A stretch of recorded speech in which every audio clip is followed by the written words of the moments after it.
Darling, it's me again, darling. Darling, I'm calling to let you know that I left the stove on. I think I left it on. But more than that, I wanted to talk to you. Now that you are going out in the world and ironing your own clothes and pushing the door frame with a new kind of force, I wanted to speak to you. You are entering a world slower than you, and you will be surprised and will try to pry open what you swear is overripe buds. But they don't open that far, darling. They are jammed shut. And when they do open, they open slightly and for little.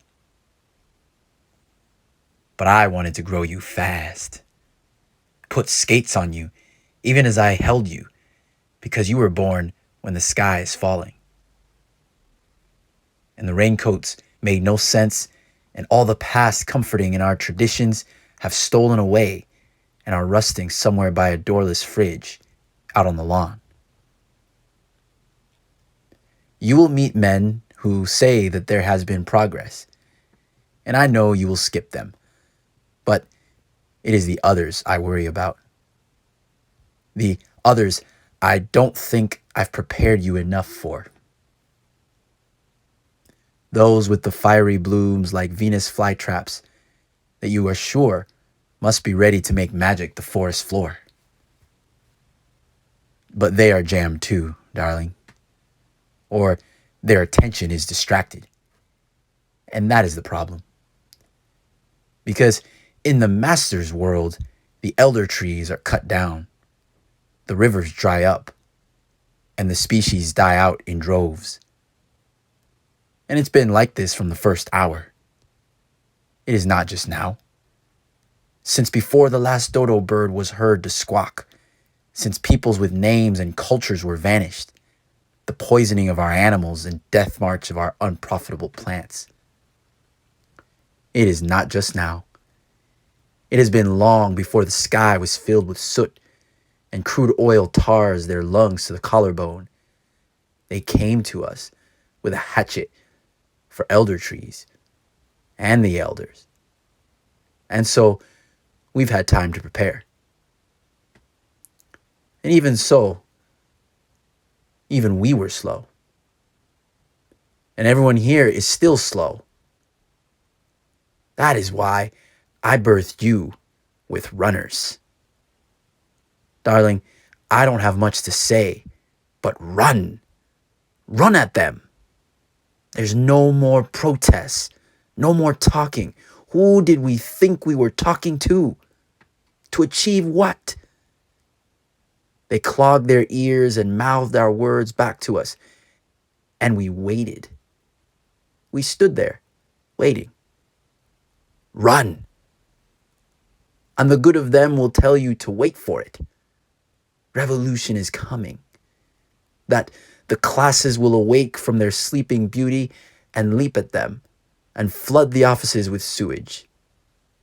But that is awaiting, darling. Awaiting all the same. And we are not the same as them. We cannot wait in the fields, sharecropping, because the riders come for us, not them. They say we are together, but the riders, they come for us, not them. Learn how to eat lychee on the go. Keep the stars in blur. We will be fighting over ashes in the end because of all our former waiting. But I want you to claim your ash this time. Have a stake in it. It is not so much what there is left to gather in the basket, but that you can wield it over their head. Darling, I don't want you to leave my hearth and go mingle with the positive people. I know you must rebel, and I cannot tilt your uprising in any direction, but there are infinite ways. If you must uprise, from my arms push towards a beautiful place. Dye your hair, follow the fashion, but don't be for freedom like them. Be free like in the way that is free. Darling, we're not on what they're on. Walking in the city, all camouflaged with the hills. Break. Wait, there's another line.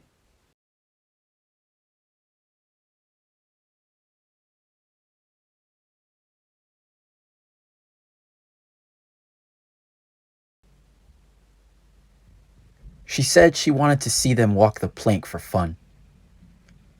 I said they would never let us in the good society with them type of views.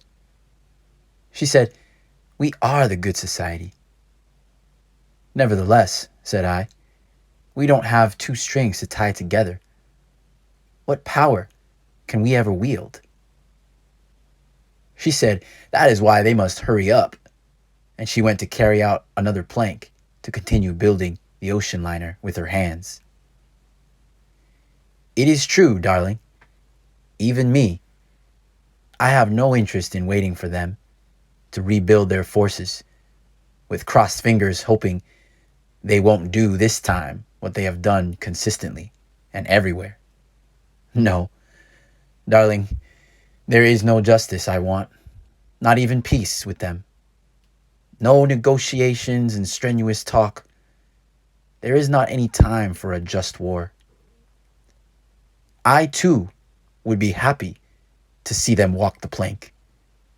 Run the middle passage over with another color. Build new plagues with our own hands. Help do what we can to send wasps in their kitchen and spiders under their pillow.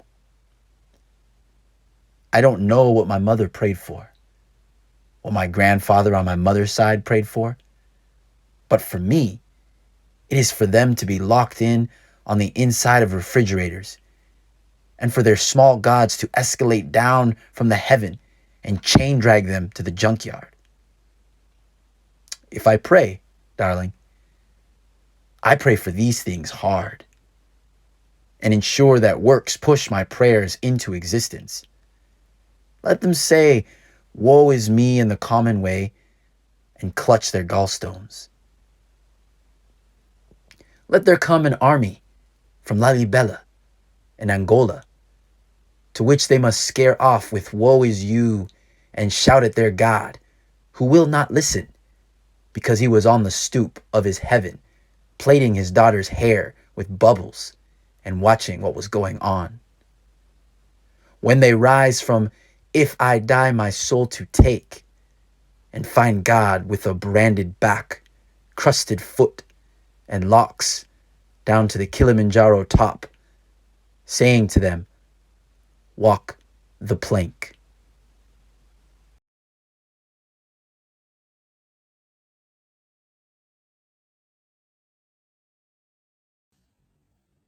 All of her incense is from Darajani Market.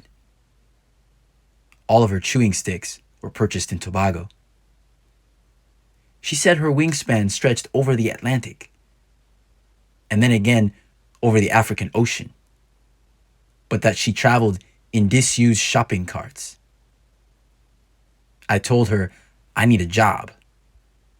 I was polishing my CV and removing the sorrel stains and all the typos so that I could catch a piece of a mortgage before societal collapse.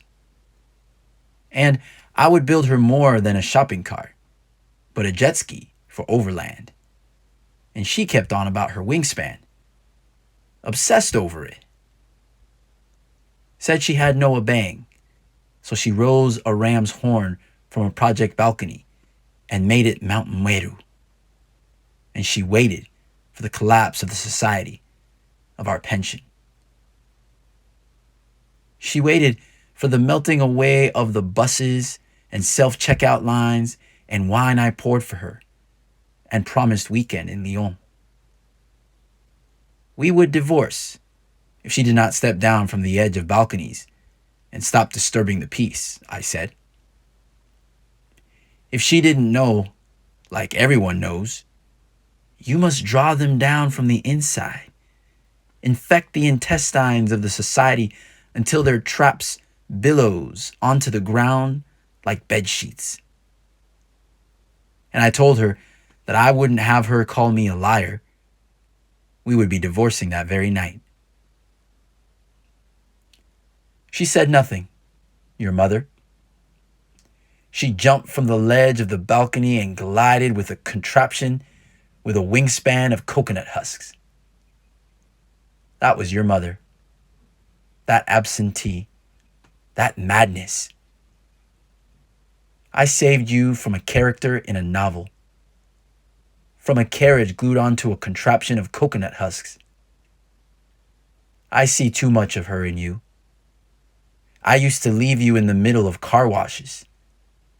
It breaks my heart to see you still dreaming of off-balcony things.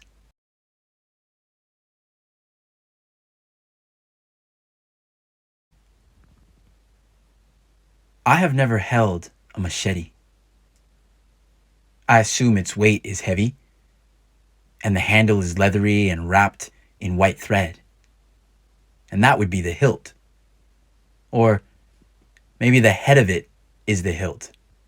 And it is important to keep it sheathed, and when you can, you must rub it against other machetes, like thighs, causing sparks to sharpen it, and keep it so that a tickle of its chin would split your fingertip of your index finger down the middle like a sweet potato.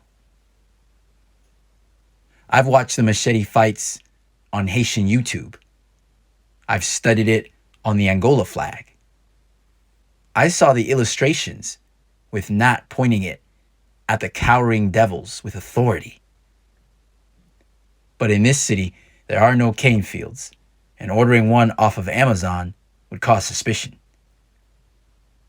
But the settlers don't carry shamboks or kibokos. The masters don't carry horsewhips. So a modern man does not need to know the feel of a machete. Is this not true, darling? That it is a symbol for us. There is no need to know its weight. Oh, don't discourage me. But, you know, even in these shoes and this jacket, I'm not like them. Well, let it be enough. The mine movies I see have scenes of catching them out of earshot from the patrol, in the shadows of their closet. Not of protests. In the poems I write, there is a pit that they all drop in, and these are love poems. In the art I make, it is model drawing of a cavity in their chest. In a scholarship I do, the peer reviewers are calling the police. I am not like them. You know that. I am also off the balcony, but I am not your mother. All my documentaries catch the police. All my algorithms get them visited by street gangsters. Well, how can you say I'm anything like them? Because I have not swung a machete? Because I've only saw them on social media. We have so many young boys and girls now who will never know machetes, who push iron cars down hills or play handheld soccer. Nobody uses poison arrows in a time of nuclear war. Oh, baby, what are you doing with that machete? In the sun, now in the moon, shining it in the sun, now in the moon. You think this Dordoma? You think this is Soufriere? You think there are Seminoles? We don't have access to the space under that master's bed. They have digital gates and machines that scan your pupils. It is not that I do not swing machetes. It is that the swinging must be digitized. The land is made of binary numbers, and so should we be. I feel you don't respect me and think that I am lying, darling. Maybe my time is done. Maybe I fell down a future that is in the back of their pickups. But you will go nowhere with romance. Sneak into their pickups. Skip stones across their zeros and ones. Your mother is a sukuyon by now. She watches over you. Build your own machine or pour white rum over their circuit boards. That is my advice, but my time is done. But it is full time that the oceans ran black, and the mountains black, and night was a suspended thing over the land. You mustn't think that I was like them. Crash the waves in however you will, but I wish you would call me back.